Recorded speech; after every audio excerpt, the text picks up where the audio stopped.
Jangan lupa subscribe, like, komen, dan share YouTube TVRI Bengkulu. Dan nyalakan loncengnya ya. Ya pemirsa, terima kasih masih bersama kami dalam Berendo dengan tema kita kali ini membahas mengenai pelestarian wilayah pesisir. Masih bersama dengan Bang Rify dan juga Bang Ferry tentunya. Tadi kita sambung lagi ya, juga beralih ke Bang Ferry. Tadi disampaikan kalau Bang Rify sendiri erat kaitannya dengan ekonomi ya Bang, kalau mau mengajak masyarakat yang juga menjadi salah satu tantangan untuk membangun dan juga menjaga eksistensi dari upaya pelestarian pesisir ini melalui mangrove begitu. Nah kalau dari Bang Ferry sendiri sebagai penggiat mangrove, bagaimana sih upaya-upaya menyosialisasikan kepada rekan-rekan, teman-teman atau masyarakat yang mungkin dekat dengan Bang Ferry untuk ikut bersama nih melestarikan pesisir melalui mangrove ini, Bang? Yang pertama kalau untuk di organisasi ya, kita harus pentingnya kaderisasi, sangat penting. Setelah itu ya memang kita di pecinta alam ini memang kita menciptakan hierarki yang sebagaimana ada nih senior yang pertama mulai nanti adik-adiknya bakal ngikut. Kalau itu bagus sih kalau di pecinta alam hierarkinya sangat tinggi. Nah jadi kalau untuk teman-teman di luar organisasi mungkin kita untuk mengajak itu karena kita gimana ya banyak dekat dengan pecinta alam mahasiswa, jadi enak kalau untuk sekedar mengajak, tapi untuk mempertahankannya aja mungkin yang agak susah itu penanaman ya. Iya, kalau mengajak untuk cari masa untuk penanaman tuh sangat gampang untuk kita nih sebenarnya. Tapi kalau untuk mempertahankan dia untuk tetap konsen itu sangat susah. Itu yang Makanya jadi konservasi ini kan bukan semata dia tujuannya uang, tapi konservasi ini memang benar-benar orang yang punya jiwa keikhlasan untuk membangun dan memulai, kayak gitu. Jadi nggak bisa kadang kan teman-teman ini berpikiran capek, nggak ada uangnya, kayak gitu kan. Kalau itu konservasi kita jadikan untuk lahan bisnis ya salah, kita kerja di tempat lain. Organisasi kita mau jadikan lahan bisnis salah. Itu harus kerja gitu. Berarti itu tadi salah satunya dengan pengkaderan ya, betul-betul mencari siapa yang memang punya niat begitu, yang memang ingin mewujudkan kecintaannya terhadap pelestarian wilayah pesisir melalui mangrove begitu Bang ya.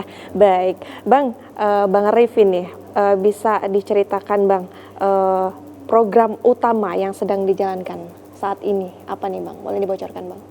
SKM. SKM apa itu? Jadi banyak kegiatan mangrove, tapi tidak banyak orang yang menjaga mangrove. Wah. Itu quote-nya kayak gitu. Artinya permasalahannya tidak banyaknya orang yang menjaga hutan mangrove setelah ditanam. Itu masalahnya. Solusinya kita menciptakan SKM, Sekolah Konservasi Mangrove. Akan kita bentuk kurikulum sesuai standar. Terus itu akan kita ajari bagaimana teknik-teknik di pengmangrovan, sehingga tercipta sebuah kader atau konservator baru, dan itu akan berlanjut generasi ke generasi. Itu sudah kita putus. Artinya formula yang kita tawarkan sekarang itu ya memang formula yang mencetak gitu kan, bukan yang kegiatan penanaman datang orang 100 nempel orang 1 yang jadi. Selama ini kan seperti itu. Sekarang memang kita cetak melalui kurikulum, namanya SKM. Melalui kurikulum ya. Berarti itu nanti dalam praktiknya akan diterapkan di sekolah-sekolah atau seperti apa? Membangun sekolah sendiri? Ada 3 sebenarnya itu kan, ada 3 metode. Yang pertama itu kita memang bikin sekolah. Sekolah ya? Ya, kita bikin, dia itu bukan sekolah sebenarnya. Dia ke LPK, Lembaga Pendidikan dan Keterampilan.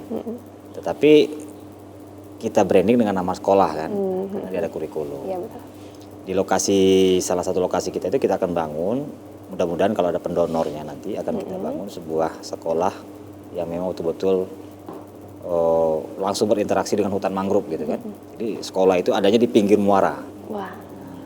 Dengan segala aktivitasnya. Itu metode pertama. Metode kedua, tidak menutup kemungkinan kita berkoordinasi atau bekerja sama dengan pemerintah, jadikan ini sebuah ekstrakurikuler. Jadi kita campaign to school namanya kan, campaign to kampus. Nah, yang ketiga, ya kita mengkampanyekan dengan seperti ini di televisi di media cetak online, sosialisasi, workshop segala macam. Mungkin 3 metode itu yang bakal Yang sudah kita jalankan tapi akan kita besarkan di tahun 2025 ke depannya. Baik, semoga sukses ya Bang ya, semoga berjalan dengan lancar. Baik, nah kalau dari Bang Ferry selaku penggiat nih, melihatnya nih, peran pemuda atau generasi muda saat ini dalam melalui komunikasi lokal misalnya, bagaimana melihat upaya pelestarian wilayah pesisir ini, bagaimana peran pemuda seharusnya? Sekarang apa namanya yang sering nemuin saya pribadi cukup bagus karena udah berapa mahasiswa nih yang udah ngajak temu, ngajak kolaborasi, penanaman. Cuma yang menjadi tantangan untuk saya sendiri atau teman-teman komunitas yang lain memang konsen di mangrove.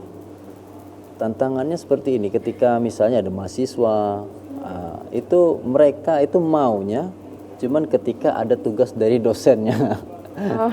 Kayak gitu kan. Memang dia ngejar kita, mau gimana Bang ini metodenya seperti apa, bagusnya seperti apa. Oh, antusias. Tapi setelah selesai tugasnya apa udah hilang kayak gitu.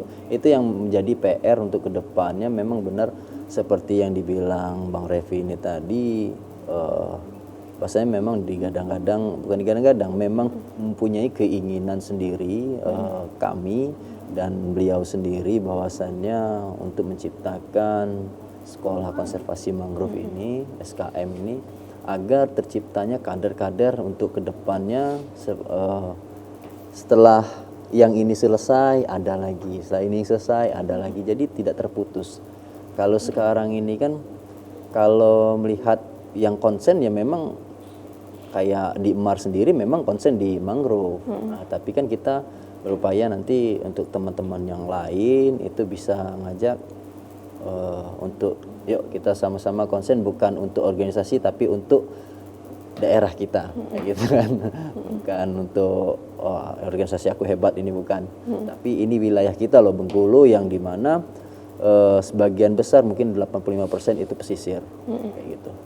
Baik, baik. Berarti itu tadi ya Bang ya. Kalau dari Bang Rivi sendiri, Julia penasaran. Tadi kan disampaikan dengan adanya sekolah itu, Bang Ferry menyampaikan lebih mudah gitu untuk mendapatkan generasi penerus yang kemudian nantinya akan melanjutkan begitu ya. Tapi kalau melihat wilayah pesisir kita juga kota gitu Bang ya, tentu kan ada tuh alih fungsi lahan. Nah, bagaimana nih Bang? Apakah alih fungsi lahan, penebangan dan juga perubahan iklim menjadi ancaman bagi mangrove ini Bang? Ya, alih fungsi lahan itu kan adanya di APL, area penggunaan lain. Nah, mangrove ini kan dibagi secara garis besar ada dua lokasi kawasan. Kawasan pertama itu di cagar alam, di TWA maupun di hutan lindung. Nah, di tiga tempat ini itu nggak ada yang ganggu. Karena ada undang-undangnya, siapa yang mengganggu, merusak, dia akan dikenakan hukuman kan. Nah, tetapi ada juga yang di APL, ada penggunaan lain. Nah, itu yang tanahnya kadang-kadang belum jelas kepemilikan siapa. Nah, itu orang berebut, dijadikan mungkin dari hutan mangrove ditebang, dijadikan tambak. Nah, ada contoh, saya pernah ke Semarang itu, apa nama desanya lupa ya. Jadi dulu desa itu, desa terbaik mangrove-nya. Nah, ketika ada alih fungsi lahan menjadi tambak, bandeng, dan udang, sekarang desa itu menjadi desa terhancur. Per tahun itu dia turun 1 senti. Akibat hutan mangrove yang dulu ratusan hektar itu sudah nggak ada lagi. Jadi pondasi tanahnya itu turun. Bahkan kami berkunjung ke rumah itu ya nunduk kayak gitu. Memang bangunan turun. Nah, itulah akibat dari hutan mangrove tidak ada. Contoh hutan mangrove itu ada yang tidak ada perubahan fungsi kan, seperti di Aceh. Aceh saat tsunami itu salah satu daerah itu nggak ada korban jiwa loh. Yang di media itu ratusan ribu kan. Nah, ada satu daerah itu nggak ada korban jiwa. Dikarenakan memiliki hutan mangrove terbesar se Asia Tenggara. Nah, makanya artinya hutan mangrove ini memang betul-betul punya fungsi untuk kehidupan. Nah, intinya seperti ini. Pengalihan fungsi lahan itu perlu sebenarnya kan. Tetapi ketika itu tidak berdampak negatif terhadap lingkungan dan masyarakat. Nah, ada kajian-kajian yang terkadang ya kalau masyarakat ini kan nggak tahu, yang jelas alih fungsi lahan untuk perut kami bisa makan, untuk bangun rumah. Tetapi kalau mendapatkan secara ilegal ya nggak boleh juga gitu kan. Itu. Karena secara jangka panjang justru bisa menjadi dampak negatif Sangat untuk negatif, wilayah sangat itu. negatif. Baik, Bang, kita tahan dulu lagi, nanti kita sambung lagi ya. Pemirsa jangan kemana-mana, tetap bersama kami dalam Berendo.